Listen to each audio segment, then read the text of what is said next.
Remember when we talked about Ukrainian refugees that were fleeing their country because of the Russia-Ukraine war and arriving in the UK and being shocked that black people live in the UK amongst the whites, right? And they were shocked to see Muslims are around. And I remember how people responded to that story, because it's bizarre that in this day and age, people can react the way they're reacting to different skin tones and different people. But I want to tell you what the story is about today, and it is about the same thing happening but in Sri Lanka.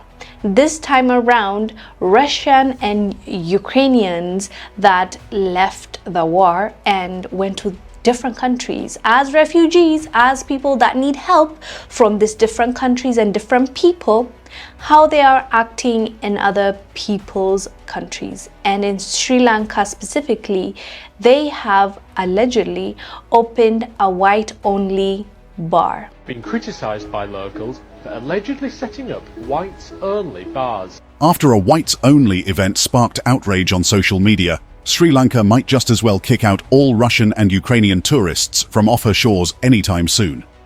Sri Lanka has ordered all Ukrainian and Russian tourists to leave the South Asian nation by this month of March. Thousands of Russian and Ukrainian tourists who moved to Sri Lanka amid the war in Ukraine are being forced to leave after a whites-only bar was advertised at a Russian-run nightclub. The place has exploded into frenzy. The entire city of Sri Lanka locals have all ran amok recently, wondering if the said incident did of a truth play out before them. A people who had fled their war-torn country for safety. We need to ban this. We get discriminated against in embassies, passport queues, the whole lot. The last thing we need is people coming to Sri Lanka and hosting whites-only parties, a user said. I know not all expats are like this, but this sort of thing should be stopped fast and stopped hard, said one local restaurant owner. Many people on social media reacted with disgust and pointed out that the party coincided with the second anniversary of the Russian-Ukraine war. The whites-only bar affair had thrown the collective into outrage and utter shock ever since it turned up. Everyone is airing the disgust they feel towards the unpredicted racist behavior they were going to get from the Russian and Ukrainian refugees amongst them. So you mean to tell me that a bunch of these people escaped their war-torn country to seek refuge in a different country, and the first thing that they figured out was how to segregate themselves from the locals? It just seems like it's such a natural, ingrained, evolutionary state for them. Like, where does it actually come from? I'm just so curious. However, the Tourism Development Authority in Sri Lanka has, in effect, ordered all Ukrainian and Russian tourists to leave the South Asian nation by precisely the 7th of this month, March 2024. Welcome to yet another momentous one. In this video segment, we are going to be examining recent events in Sri Lanka, where a whites-only bar, which had been set up by a Russian refugee amongst many other countrymen who fled the war, has been causing so much fuss for some time now. We are going to briefly broach this gross act of racial discrimination coming from nations who fled their war-torn countries, how long it's been standing, and why such an act is being seen in this era. Before we continue, only remember to hit that like button in front of you as a way of showing support. Share with your friends and families too, to keep spreading our eye-opening black narrative. And kindly subscribe to keep getting notified, whilst you as well join the rising membership of this channel. We are delighted to have you with us. Very well then, let's get on with the digest proper. Since Russia launched its full-scale invasion of Ukraine in February of 2022, which had led to the sudden horrible deaths of hundreds of people and displacement of thousands, with hundreds of thousands aiming to flee to border countries that accept refugees, more than 6 million Ukrainian civilians have fled the war-torn country. You cannot make this stuff up. These are the same people that were fleeing their countries, both Russia and Ukraine, because of the ongoing conflict. That is at least understandable. But what is not understandable was how Ukrainians still did not forget to segregate against the people of color amongst them, even while faced with a life or death situation. Firstly, the hellish journey of surviving out of Ukraine during the Russian invasion at such a split hour of chaos, which had fallen upon blacks and whites and reds and browns alike unprepared, had proved to be particularly challenging for black people who, even during a life and death situation, found themselves running into racist barriers to their safety and freedom. Do you remember when the war first broke out and the UK and other European countries were opening their doors to let in these refugees? Because guess what? These are not the same kind of refugees. These are not black refugees. These are not Arab refugees. So they welcomed them with an open arm, and they were even saying that these are blue-eyed, blonde-haired people like us. We should care more. And it was a whole controversy, if you remember. So when they were let in the UK, they were shocked to see how black people are there and Muslims are there in the same communities as white people. Watch this clip, we'll come back and discuss. After a week of staying there, her guest told her there were too many Muslims in the area. We were quite shocked at how difficult she found different cultures. She felt there were just too many Muslims. Too many Muslims, too many people with different skin colours, and then to just have her complain about the demographic of the school and going, well, he can't be safe there. There's not enough white kids, essentially. The majority of my neighbours are Muslims. A lot of them are Kashmiris or Pakistanis, Indians, and they're wonderful people. And you just felt if you just would sort of give them the time, perhaps we'd come to the same conclusion. Oksana moved here from Kyiv last summer. She admits that at first, living side by side with so many different cultures made her feel afraid. I was very afraid because it was not usually for me, and and some people just told me about so many dangerous stories. As you saw, that was such a shock for these refugees, and they were not able to adapt and live amongst the others. And this explains why, when the war first broke out, they were treating our people like they were not human beings, like they don't deserve to live. They were prioritizing their own people to get on that train, to get on that bus, to get on that flight, to leave Ukraine, but they were not allowing others, especially black people, on those buses and trains. There were many reports of black people being refused at border crossings in favor of white Ukrainians, leaving them stuck at borders for days in brutal conditions. Ukraine had stated that they would first allow women and children on trains and transport out of the country to flee the Russian invasion. However, it seemed they meant Ukrainian and European women and children. African students trapped in Ukraine faced serious challenges as they tried to escape the war. It is obvious that we Africans are regarded as lower beings, says Inze, forced to walk several hours to Polish border blacks living in the region attested to the inhumanity towards them, watching them and their little ones abandoned to languish, some taking to Twitter to share accounts of abandonment. Videos show black people being pushed off trains and black drivers being reprimanded and stalled by Ukrainians as they tried to flee. There are even reports of animals being allowed on trains first before Africans. Black students and athletes are not exempt from these racial barriers. Professional Ukrainian basketball player Maurice Creek, who is originally from Maryland and played college basketball for Indiana University and George Washington University, was stuck in a bomb shelter in Mykolaiv, Ukraine. He was headed for Romania to try and get a flight to the United States. Ukrainian medical student Corinne Sky, who is from Zimbabwe and lives in Great Britain, stated that trying to leave Ukraine was like Squid Games, with Ukrainians and Europeans at the top of the hierarchy, people from India and the Middle East in the middle, and Africans at the very bottom. Though Sky's perspective is disturbing, there is relevant history that people may not know. While Russia's war on Ukraine has often been portrayed as brother versus brother, an attack on people with a similar culture who speak the same language, there is a notable population of Afro-Ukrainians who have been caught up in the middle of the ugliness. According to the Irish Times, about 20% of Ukraine's international student population is from Africa, and there are additional African migrants who settled Ukraine or are visiting for work.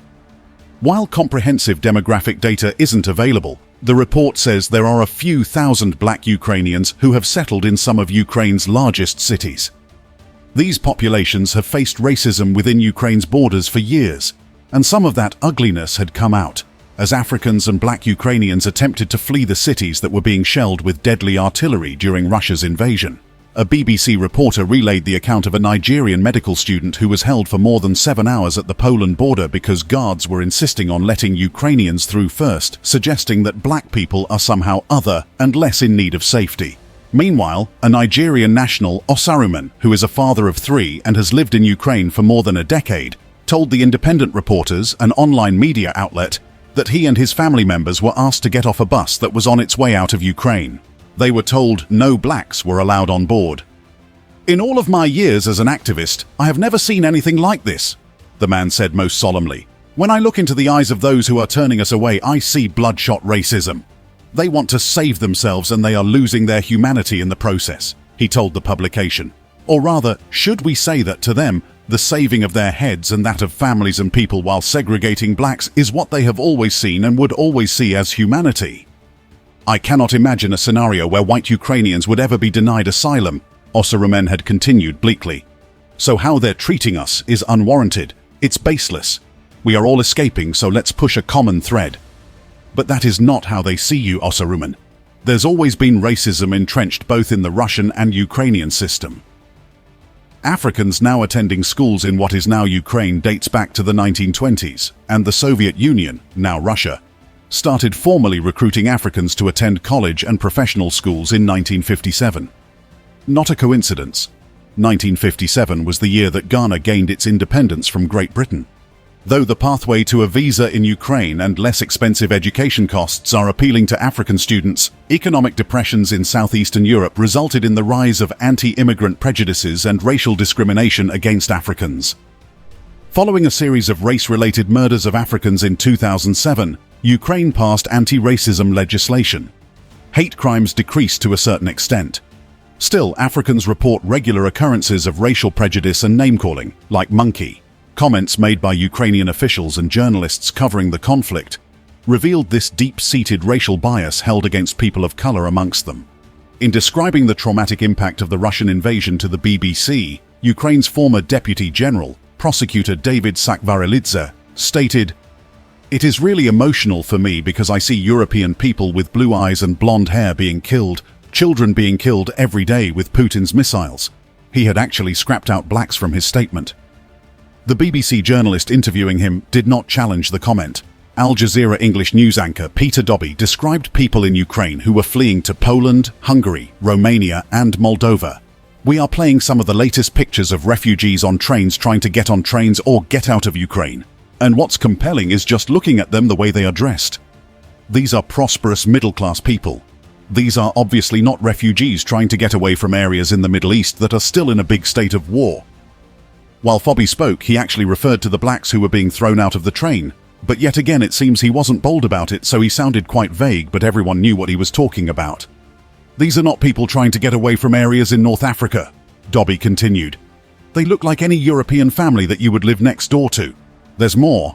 On CBS News, senior correspondent Charlie D'Agata, reporting from Kyiv, after seeing how blacks were mistreated and denied in the face of the invasion, stated, "With all due respect, this is not a place like Iraq or Afghanistan that has seen conflict raging for decades. This is a relatively civilized, relatively European, I have to choose those words carefully too, a city where you wouldn't expect that or hope that it's not going to happen," D'Agata said.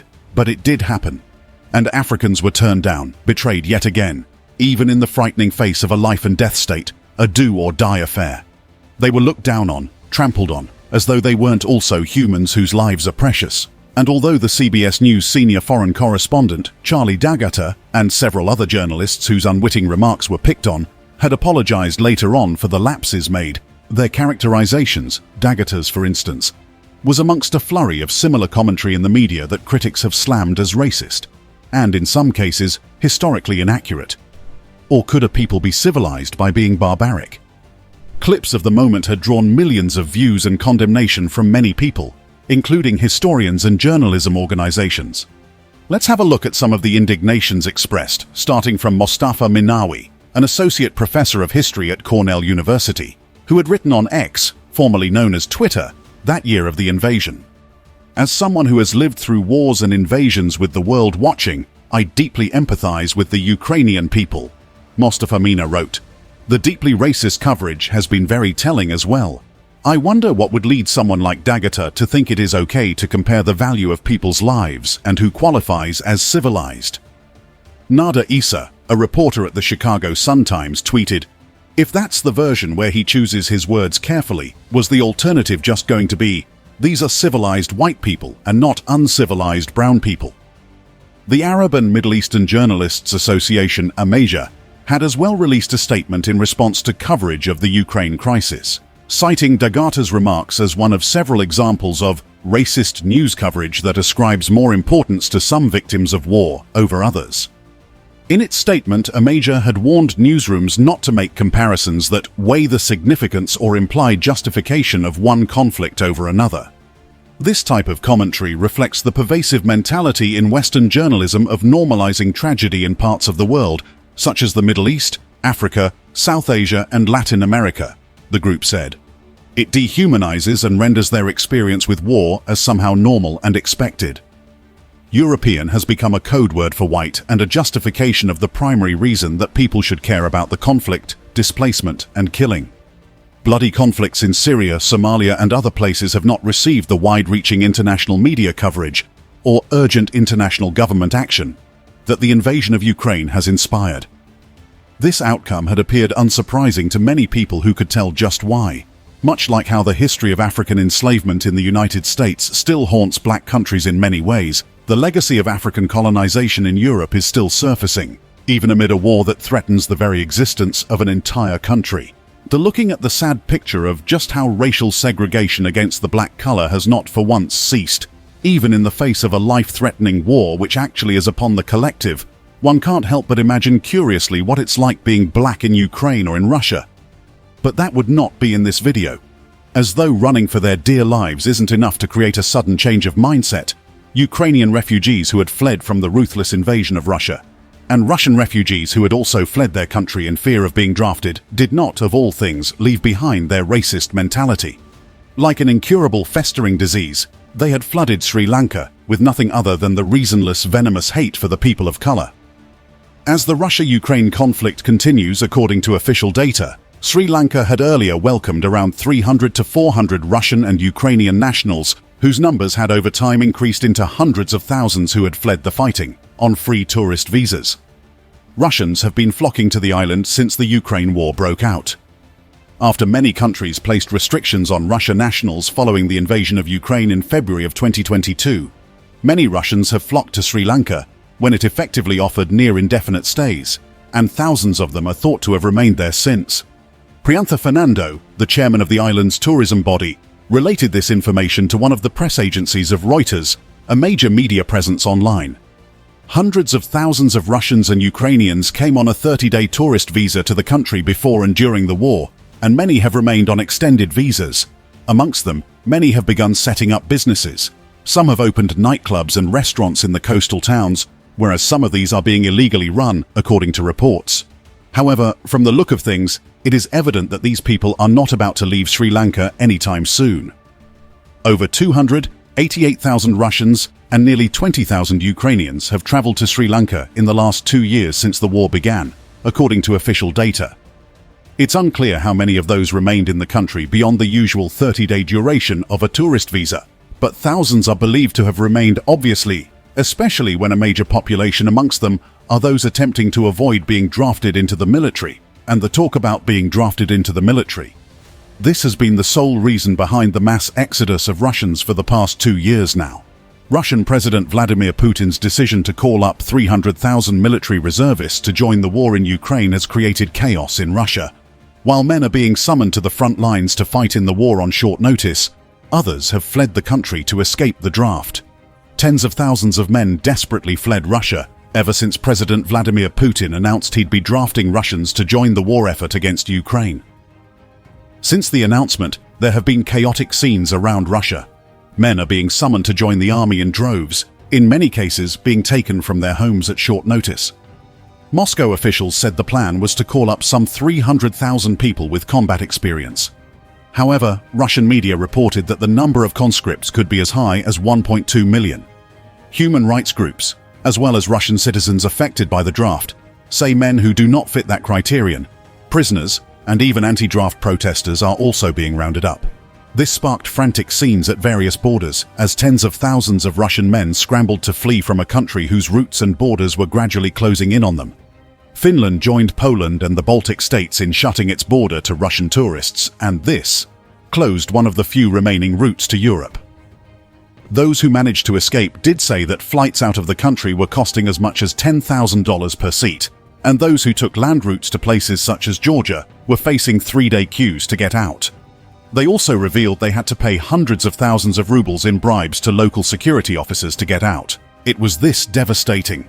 But the lot in turn had played out very well, evidently, to the improvement of Sri Lanka's economy, who, in a bid to boost tourism and recover from its worst economic crisis since 2022, had begun granting 30 days visas on arrival and extensions for up to 6 months, and have been open to fleeing Russians and Ukrainians in their large numbers.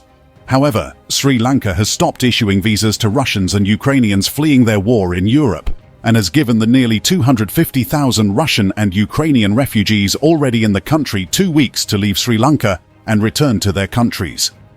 This development occurred after a social media storm, in which Sri Lankan citizens exposed what was happening, whereby the Russians and Ukrainians, most of whom were allowed to settle in southern Sri Lanka, were establishing restaurants, bars, hotels, etc. with a whites-only policy and barring local Sri Lankans from entering. So the whites have been asked to pack their bags and baggage and get out of the country within a minimum of 2 weeks and return home to their war-torn region in Europe. The immigration controller issued a notice to the tourism ministry to give out the orders on Russian and Ukrainian people staying on extended tourist visas to leave Sri Lanka within 2 weeks, starting from the 24th of February last month. The White Party event which caused this recent uproar was organized by a Russian-run nightclub and was advertised in the Saraika Lounge in Unawatuna, a popular coastal town located just 3 miles from the tourist hub of Gala. This particular event was, in the late month of February, advertised as the White Opening Party, with specific face control and dress code requirements in the southern coastal town. The invitation specified a dress code of white attire and included the instruction, "Face control, white." Face control practice is commonly employed by clubs to selectively admit patrons based on their appearance, demeanor, and social status. The party invite had gone viral on social media and led to a massive backlash, with many Sri Lankans calling on the government to take action. Social media users were quick to report and criticize the statement, interpreting it to mean that only white people are allowed to attend the party. Wait a minute. Did I just hear you say, interpreting it to mean? What else could a whites-only policy possibly mean? Shortly after the anger of people erupted in the southern coastal town, which had led to the cancellation of the whites-only party, authorities in the South Asian country said that they were cancelling long-term tourist visa extensions henceforth.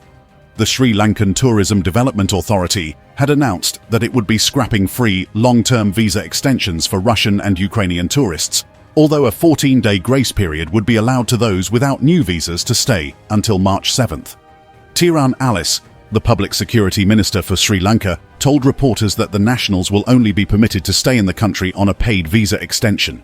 The rate is around £40 for a 30-day stay, the Public Security Minister said. In addition, Alice went on to note that anyone who wants to stay back can apply for new visas and will be able to immediately renew their visas and remain in Sri Lanka. But President Ranil Wickremesinghe raised doubts over whether the government would go through with the cancellations, as they would threaten much-needed tourist income in Sri Lanka. Sri Lanka, the country of 22 million people, has been struggling with an economic crisis since declaring bankruptcy 2 years ago with more than $83 billion in debt. More than half of that debt is owed to foreign creditors, with the worsening living conditions in the country leading to widespread protests and the ousting of the then-president Gotabaya Rajapaksa in 2022. Since then, the new administration has been pulling out all the stops to raise more cash, including a bailout by the International Monetary Fund and an increase in taxes and prices for electricity and fuel. The increased cost of living has pushed some Sri Lankans to the streets again, with police resorting to tear gas to quell a protest in Colombo, the capital, last month. However, Sri Lanka has also tapped into tourism, providing 30-day visas with multiple extensions of up to 6 months, with Russians and Ukrainians receiving even more because of the war in Ukraine. These amenities had attracted the constant influx of both nations, who currently are besieged with civil unrest. However, the Tourism Development Authority of the country has said that Russian and Ukrainian tourists must leave the country by the 7th of March after the expiration of their final free visa extension. The Immigration Department had said last month that the visas were being extended due to the non-operation of airlines in the region, but the Commissioner General of Immigration has since said the flight situation had normalized. However, the President ordered an investigation into the notice, saying the visas could not be cancelled without cabinet approval. The government hasn't officially decided to revoke visa extensions previously granted to these tourists, his office said in a post on X.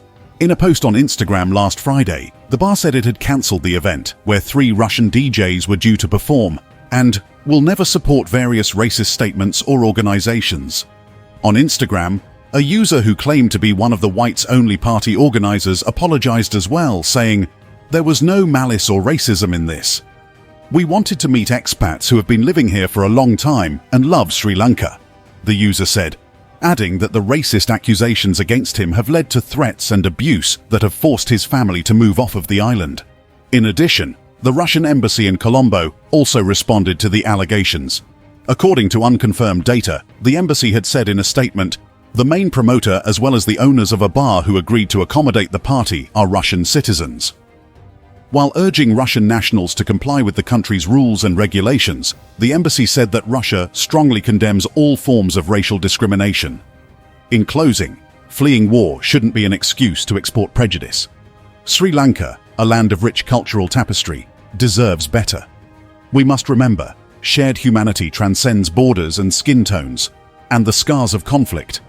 Let's choose empathy over exclusion, building bridges of understanding even in the midst of displacement. Let's hope for a future where refugees find solace, not recreate the divisions they escaped. That brings us to the end of yet another interesting video. Share what you've learned from this with us in the comment section below. We are always delighted to pick from your thoughts.